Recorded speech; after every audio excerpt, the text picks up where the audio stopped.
How the U.S. economy really works. The U.S. economy is one of the largest and most influential in the world. But how does it actually work? At its foundation, the U.S. economy runs on capitalism, a system where individuals and private companies own and operate most of the country's businesses and resources. In this system, people are free to start businesses, compete, and set prices based on what consumers are willing to pay.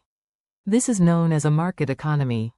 The most important principle in this system is supply and demand. When more people want a product or service, prices tend to rise. When demand falls, prices usually drop.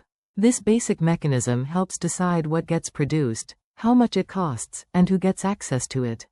The U.S. economy is considered a mixed economy, which means that while the private sector drives most of the activity, the government still plays a big role. The government sets regulations, provides public services, collects taxes, and spends money to keep the economy balanced. It also supports critical sectors like defense, infrastructure, healthcare, and education.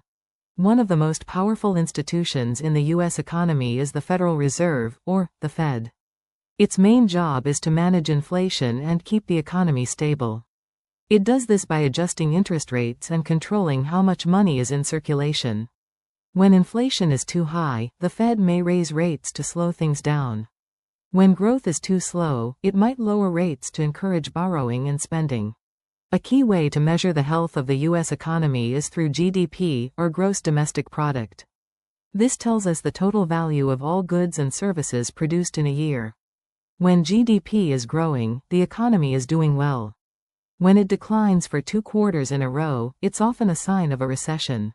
The economy is driven by 4 major forces: consumer spending, business investment, government spending, and international trade. When these areas are strong, the economy tends to grow.